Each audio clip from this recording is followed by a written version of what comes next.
এখন যাচ্ছি আমরা সেই ঘাটে। তো রাধে রাধে বন্ধু, আমরা যেতে চলেছি মান সরোবর। তো আপনাদের দেখাবো মান সরোবর। তো এই সেই মান সরোবর, এখানে রাধারানী এক সময় মান করে বসেছিল। দেখো সেই জায়গা আপনাদেরকে দর্শন করাবো। তো দেখো এখানে অনেক দোকানপাট আছে, যারা প্রসাদ নিতে চান এখান থেকে প্রসাদ নিতে পারেন, যারা ভোগ লাগানোর জন্য প্রসাদ নিতে চান তারাও নিতে পারেন। দেখো জায়গাটি কত সুন্দর। এই সেই মান সরোবর, এখানেই রাধারানী এক সময় মান করে বসে অশ্রু ঝরিয়েছিল। সেই সম্বন্ধে বলবো, ভিডিওটি শেষ পর্যন্ত দেখুন। আর ভিডিওটি ভালো লাগলে অবশ্যই একটি লাইক করুন, শেয়ার করুন এবং বন্ধুদের কাছে শেয়ার করে ভিডিওটি সবাইকে দেখার সুযোগ করে দিন। আর যারা ভিডিওটি দেখছো প্লিজ ভালো লাগলে লাইক করুন। তো রাধে রাধে বন্ধু, দর্শন করব 84 কোষের মাধ্যমে আজ মান সরোবর ও ভান্ডির বন।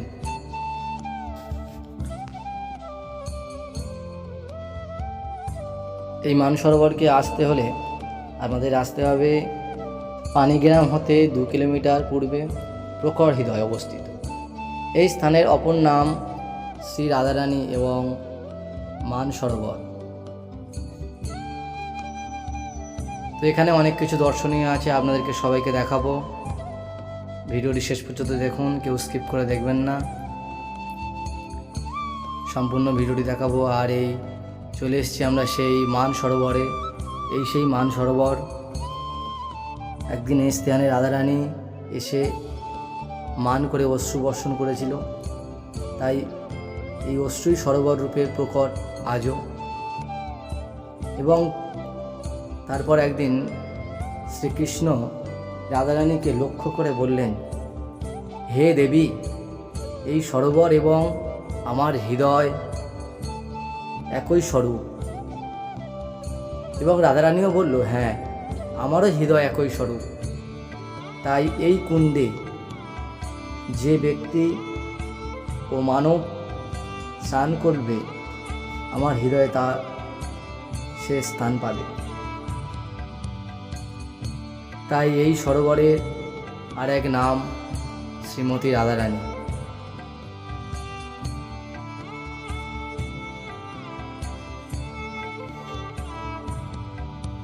এবং এই সরোবরের তীরে রাসবেদী ও রাধারানীর মন্দির, পদতলে শ্রীকৃষ্ণ বসে বিরাজিত আজও।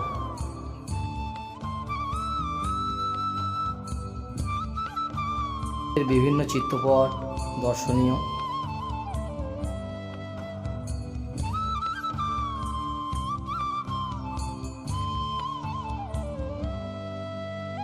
তো দেখো সরোবরটি কেমন লাগছে বন্ধুরা।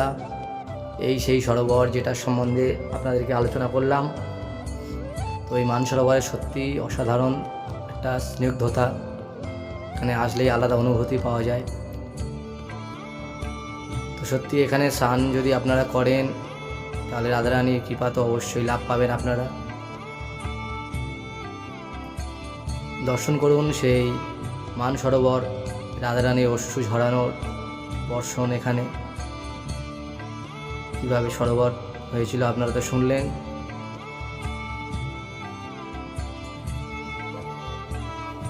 দর্শন করুন সরোবরটি।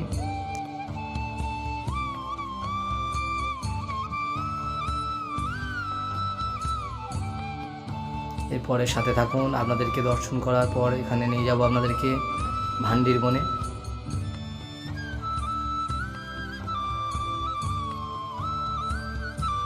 এখন এই সেই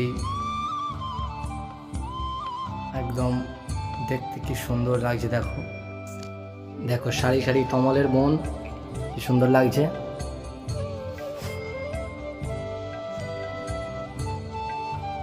দর্শন করুন। এরপরে চলে এলাম আমরা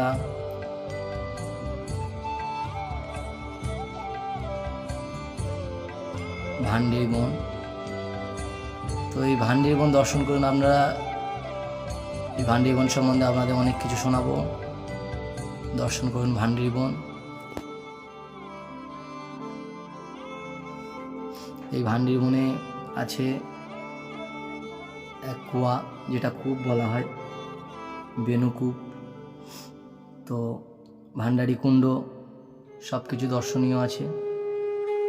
তাকে ভিডিওটি যারা দেখছো অবশ্যই, আবার বলবো, যারা ভিডিওটি দেখছো অবশ্যই লাইক করো, শেয়ার করো, এবং যারা নতুন দেখছো প্লিজ চ্যানেলটি সাবস্ক্রাইব করো। এই ভান্ডারী বনে আসতে হলে আপনাদেরকে আসতে হবে মাঠবন হতে 2 কিলোমিটার উত্তরে ও ভদ্রবন হইতে 2 কিলোমিটার দক্ষিণে অবস্থিত এই ভান্ডারী বন।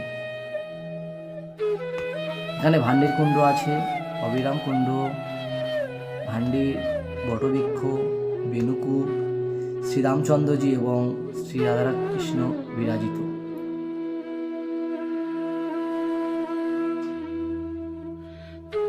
দেখুন বিবাহ শ্রীকৃষ্ণ ও রাধারানী, ব্রহ্মাজি বিবাহ, চিত্তপট নয়, বিগ্রহ আছে স্বয়ং।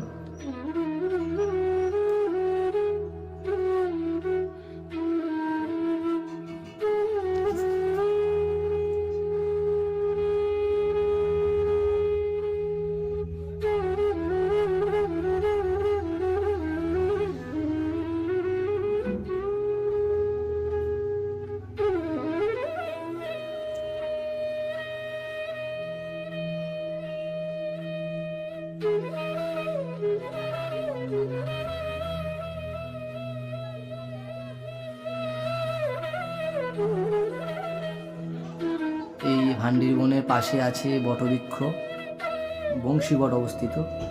বংশীবটের ডালে বসে শ্রীকৃষ্ণ বাঁশি বাজিয়েছিল। দেখুন সেই বংশীবট দেখতে পাচ্ছ তোমরা। এই বংশীবটে বসে শ্রীকৃষ্ণ বাঁশি বাজিয়েছিল এবং বাঁশি বাজিয়ে গোপীগণকে আহ্বান করেছিল। একদিন শ্রীকৃষ্ণ বলরাম সখাগণকে নিয়ে এই ভান্ডারী বনে খেলা করছিল। এর আগে আপনার চিত্রপটে দেখেছিলেন। তো বাহু রূপে খেলা করছিল। একদিন প্রলম্বসুর শ্রীকৃষ্ণ ও বলরামকে বধ করবার জন্য গোপরূপ ধারণ করে সখাদের সাথে খেলা করেছিল। বুঝতেই পারছেন বধ করবার জন্য কত রকম কৌশল করেছিল অসুররা আগে। এবং খেলা করতে করতে অক্ষয় বটে অবস্থিত হয়। সেখানে নিজ বধ হয়েছিল, মানে নিজে পুরো বধ হয়ে গেছিল। সেখানে বধ তো করতে এসেছিল বলরাম ও সখা, মানে কৃষ্ণকে, তো তিনি নিজেই বধ হয়ে গেছিলেন। তাই দেখুন এই সেই কুণ্ড, ভান্ডারী কুণ্ড। এখানে দর্শনে করার সাথে সাথেই একটা আলাদা অনুভূতি আপনাদের সবাইকে বলছি। আপনারা দর্শন করুন চূড়াচোখের মাধ্যমে। যারা আসেননি তারা অবশ্যই ভিডিওটির মাধ্যমে দেখুন, দর্শন করুন। আর যারা এসছেন তারা অবশ্যই তারাও দর্শন করুন।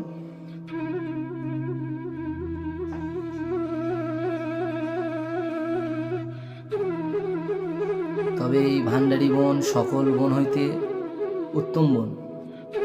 এই ভান্ডারী বন দর্শন করা মাত্রে আর তার গর্ভে জন্ম হয় না। এবং এই বনে দর্শন করে যদি বাসুদেবকে দর্শন করেন আপনারা, তাহলে তো আর তার পুনর্জন্ম হয় না।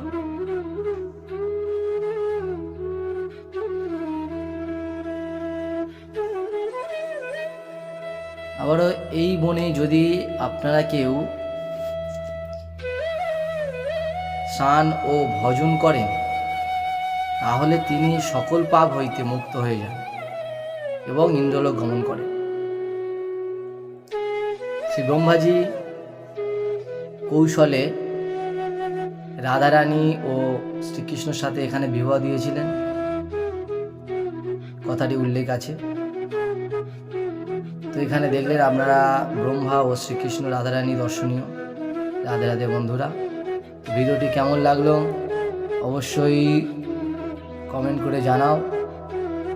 ভালো লাগলে অবশ্যই একটি লাইক করো, শেয়ার করো। এরকম বিভিন্ন দ্বাদশ বন আপনাদেরকে দর্শন করাবো।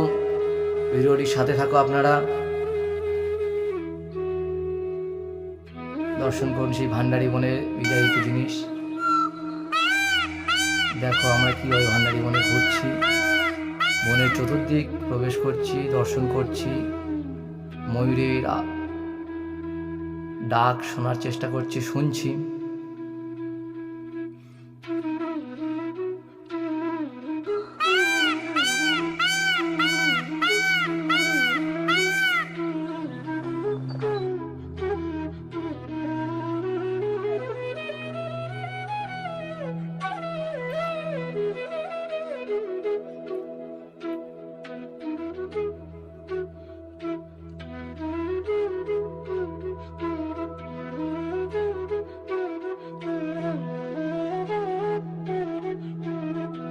দর্শন করুন সবাই।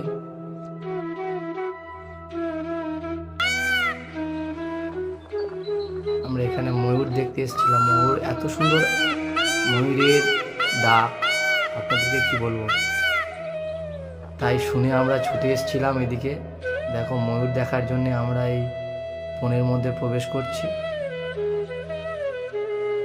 শুধুমাত্র ময়ূর দেখার জন্য। ময়ূরের এত সুন্দর সেই ভাব, অনুভূতি। আর এই দেখুন বন্ধুরা, আপনাদেরকে দর্শন করাচ্ছি সেই বিগ্রহ, শ্রীকৃষ্ণ, রাধারানী ও ব্রহ্মা। এই বিগ্রহ আজও বিরাজিত, খুব দর্শনীয় এই বিগ্রহ। তবে বিগ্রহ ক্যামেরা করতে দেয় না। আর এই সেই দর্শন করুন, দেখলেন চিত্রপটটি আপনাদেরকে দেখালো, খেলা করার চিত্রপট। এই যে ভিতরে, মন্দিরের ভিতরে সখাগণের, গোপীগণ আসার যে বিগ্রহ, ব্রহ্মা দেখুন।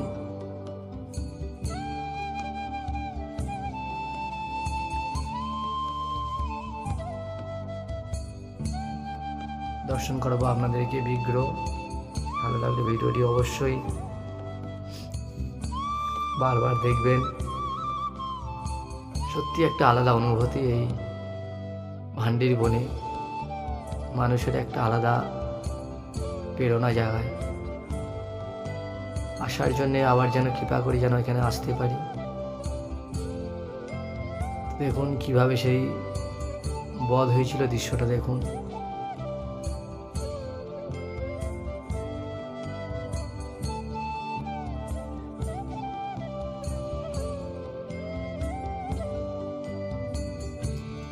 তো চলে এলাম বংশীবট, বলেছিলাম পাশেই আছে বংশীবট। তো দেখুন এই সেই বংশীবট। এই বংশীবটে বসে ভগবান বাঁশি বাজিয়ে গোপীগণকে আহ্বান করেছিল। তো এখনও সেই বৃন্দাবনে বাঁশি বাজে। তো সত্যি সবাই বাঁশির আওয়াজ ও ধ্বনি শোনার জন্যে অনেকে দেখো কান পেতে আছে। তবে জানি না কার কখন কি ভাগ্য, কে দর্শন পাবে বা কে আওয়াজ পাবে বা কে ধ্বনি শুনতে পাবে। তো শুনেছি আমরা যে এখানে বাঁশির আওয়াজ আজও শোনা যায়। তো দেখো সবাই শোনার চেষ্টা করছে, একটু আওয়াজ শোনার জন্য কত মানুষ ঘন্টার পর ঘন্টা কান পেতে রয়েছে।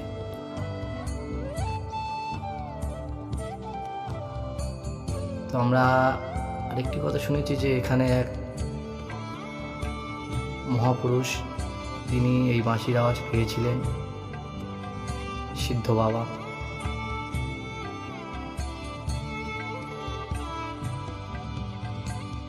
তো দেখো সবাই কি সুন্দর কান পেতে, কানটাকে ওখানে রেখে আওয়াজ শোনার জন্যে, একটু আওয়াজ শোনার জন্য অপেক্ষা করছে।